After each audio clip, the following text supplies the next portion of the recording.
Everyone, जय महाकाल, जय महाकाली। ओम नमः शिवाय। श्री शिवाय नमस्तुभ्यम। शिव महापुराण कथा हिंदी में अर्थ सहित विद्येश्वर संहिता अध्याय 4, 5 और 7 हिंदी में अर्थ सहित। जय महाकाल, जय महाकाली।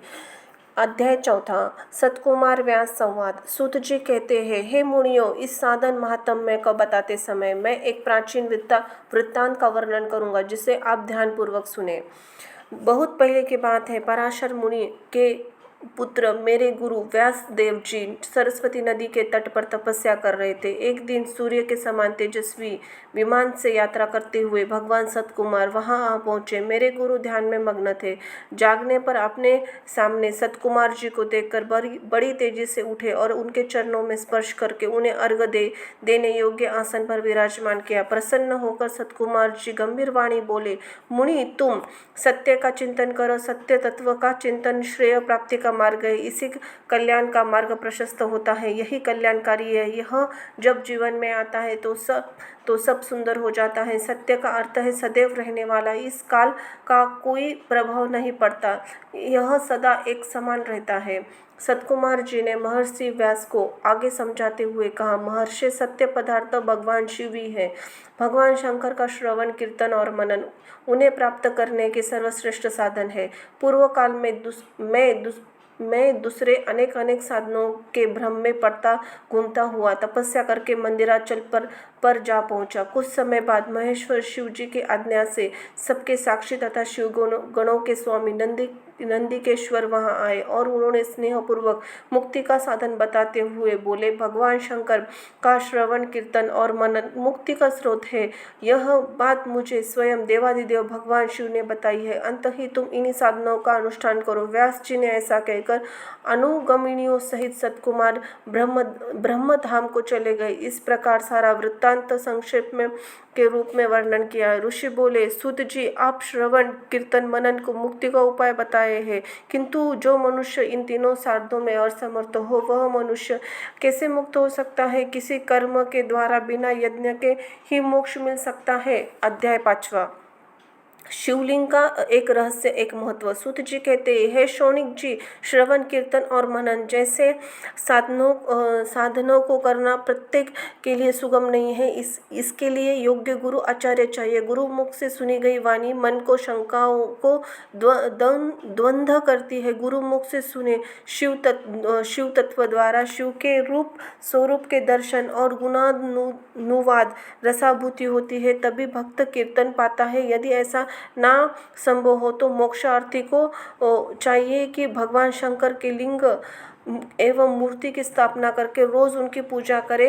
उन्हें इसे अपनाकर वह संसार के सागर से पार हो जाता है या पार हो सकता है। संसार के सागर से पार होने के लिए इस तरह पूजा आसानी से भक्तिपूर्वक की जा सकती है। अपनी शक्ति एवं सामर्थ्य अनुसार धनराशि से शिवलिंग या शिव मूर्ति की स्थापना कर भक्ति भाव से भगवान की पूजा करनी चाहिए। मंडप, गोपुर, तीर्थ, मठ एवं क्षेत्र की स्थापना कर उस उत्सव का आयोजन करना चाहिए तथा पुष्प, धूप, वस्त्र, गंध, दीप, पुआ और इस तरह के भोजन नैवेद्य रूप में अर्पित करने चाहिए। श्री शिव जी के ब्रह्म रूप निष्काल अर्थात कला रहित भी है और कला सहित भी मनुष्य इन दोनों स्वरूपों की पूजा कर सकते हैं।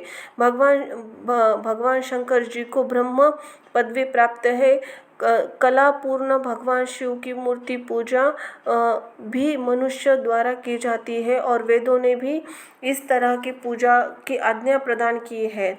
सतकुमार जी ने पूछा, है नंदिकेश्वर, पूर्व काल में उत्पन्न हुए बेर अर्थात मूर्ति की उत्पत्ति के संबंध में आप हमें विस्तार से बताइए। नंदिकेश्वर ने कहा, मुनीश्वर, प्राचीन काल में एक बार ब्रह्मा और विष्णु के मध्य में युद्ध हुआ। उनके बीच स्तंभ के रूप में शिवजी प्रकट हो गए।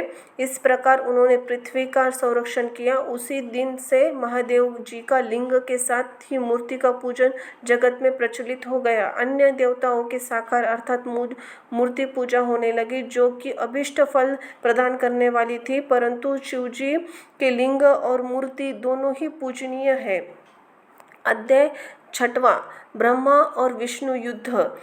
ब्रह्मा और विष्णु युद्ध। नंदिकेश्वर बोले, पूर्व काल में श्री विष्णु अपनी पत्नी श्री लक्ष्मी के साथ शैया पर शयन कर रहे थे। तब एक बार ब्रह्मा जी वहां आ पहुंचे। विष्णु जी को पुत्र कहकर पुकारने लगे, पुत्र उठो, मैं तुम्हारा ईश्वर सामने खड़ा हूँ। यह सुनकर विष्णु जी को क्रोध आया, फिर भी शांत रहते हुए वे बोले, पुत्र तुम्हारा कल्याण हो, कहो अपने पिता के पास कैसे आना हुआ। यह सुनकर ब्रह्मा जी कहने लगे, मैं तुम्हारा रक्षक हूँ, सारे जगत का पितामह हूँ, सारा जगत मुझ में निवास करता है। तू मेरी नाभि कमल से प्रकट होकर मुझसे ऐसी बातें कर रहा है। इस प्रकार दोनों में विवाद होने लगा। तब वे दोनों अपने को प्रभु कहते कहते एक दूसरे का वध करने के लिए तैयार हो गए। हंस और गरुड़ पर बैठे दोनों में परस्पर युद्ध होने लगे। ब्रह्मा जी के वृक्ष स्थल में विष्णु जी ने अनेकों अस्त्रों प्रहार करके उन्हें व्याकुल कर दिया। इससे कुपित होकर ब्रह्मा जी ने भी पलटकर भयानक प्रहार किए। उनके पारस्परिक आघातों से देवताओं में हलचल मच गई। वे घबराए हुए और त्रिशूलधारी भगवान शिव जी के पास आए। उन्होंने सारी व्यथा सुनाई। भगवान शिव अपनी सभा में उमा देवी सहित सिंहासन पर विराजमान थे। वे और मंद मंद मुस्कुरा रहे थे। अध्याय 7वां, शिव निर्णय। महादेव जी बोले, पुत्रों मैं जानता हूँ कि तुम ब्रह्मा और विष्णु के परस्पर युद्ध से बहुत दुखी हो। तुम डरो मत, मैं अपने शिव गणों के साथ तुम्हारे साथ चलता हूँ। तब भगवान शिव ने अपनी रंदी पर आरूढ़ हो देवताओं सहित युद्ध स्थल के ओर चल दिए। यहाँ वहाँ छिपकर वे ब्रह्मा विष्णु के युद्ध को देखने लगे।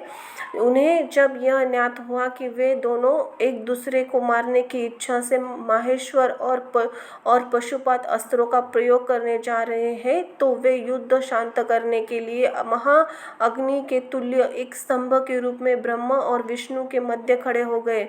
महाअग्नि के प्रकट होते ही दोनों के अस्त्र स्वयं ही शांत हो गए। अस्त्रों को शांत देखकर ब्रह्मा और विष्णु दोनों को कहने लगे, इस अग्नि स्वरूप स्तंभ के बारे में हमें जानकारी करनी चाहिए। दोनों ने उसकी परीक्षा लेने के लिए निर्णय किया। भगवान विष्णु ने शुक्र रूप धारण किया और उसके देखने के लिए नीचे धरती में चले गए। ब्रह्मा जी ने हंस का रूप धारण करके ऊपर की ओर चल दिए।